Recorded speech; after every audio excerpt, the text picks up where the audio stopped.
Welcome to Los Santos, the city of celluloid, sin, and cellulite removal.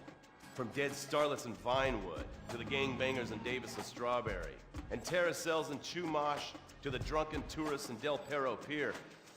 It's time to take a look inside this cesspit of destroyed dreams, drug-addled degenerates, and deluded desperados that make up this great city of lights. Hi. I'm decorated FIB agent Stephen Haynes. The FIB, the police department, and the sheriff's office are fighting a war out here every day in a city where dreams too often become wet with tears. The Los Santos docks. This is where it all begins. The second largest port in the world, the great orifice of American capitalism. Stuff coming in, garbage going out. And hidden in over 2 million containers a day, God only knows what. The cartels pay off some low-level schlub, and suddenly you've got military-grade weapons, badly cut crystal meth, and grade A yayo from Mexico flooding our streets. And once it hits the hood, it's anarchy, with a side of murder hold the fries. Or maybe the Chinese are slipping some of our high-security weapons systems in with the recycling, and we're giving up our national security for nothing? Who knows? Who cares? As long as the financial party continues, we'll just keep picking up the pieces. A word to the wise, kids. Never use PCP. It makes you want to punch cops or run around naked, and not necessarily always in that order. Most of the time, this illicit cargo makes it straight to the games. But sometimes an ordinary Joe lets go and loses his shit after a pipe or two of pleasure dust.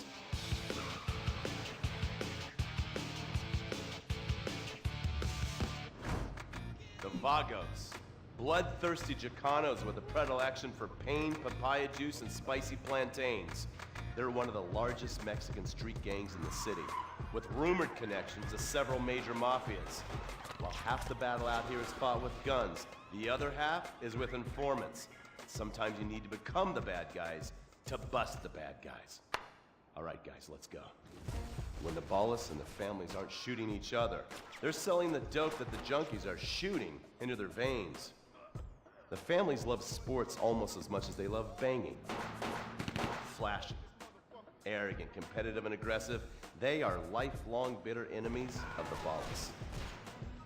Wearing the colors of the feud or the corkers, the families call themselves Gang Green.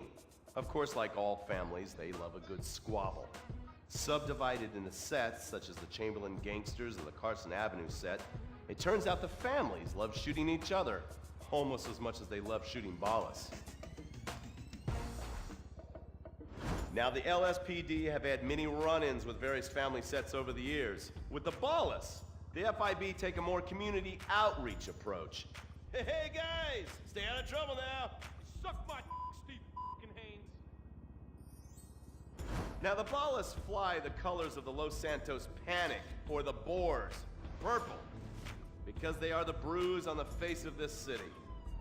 While some thugs obviously prefer 4 wheels, other desperados prefer 2. Leather, exhaust, and drugs. No, this isn't an exotic S&M party. These are one of the nation's toughest outlaw motorcycle gangs, the Lost. Rumors are they get a new tattoo for every person they stab. And it's definitely okay for your motorcycle mama to show her breast to your friends. The FIB has been tracking the Lost for years. We've jumped from coast to coast and have spent more time in the Midwest than a tornado spotter. When they're not running meth, they're smoking it. Or so I hear, a dangerous new drug on the streets called toilet cleaner. And believe me, your toilet will be cleaned after you've smoked some of it. Of course, Vinewood being Vinewood, it's not all about leathery dudes trying to show off on their motorbikes or roided up gangbangers stuck in some 90s time warp. This is the town that made mass murder into nostalgia.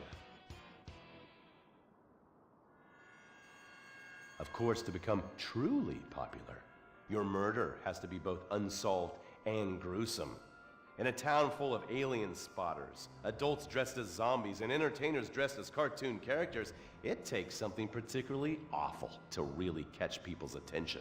The famous, unsolved murder of a Vinewood starlet is one such case. For years, horny nerds have wondered what happened to Leonora Johnson, and if they would have plucked up the courage to speak to her or kill her themselves. It's inspired filmmakers, writers, and copycat killers. Conspiracy theorists have blamed various celebrities, the mayor, the Soviets, short skirts, women's liberation, and hidden aliens embedded amongst us for the murder. But not all crime is premeditated. Maybe drinking's your thing. Look at this drunken buffoon, proving that there doesn't always need to be criminal intent to cause serious criminal damage.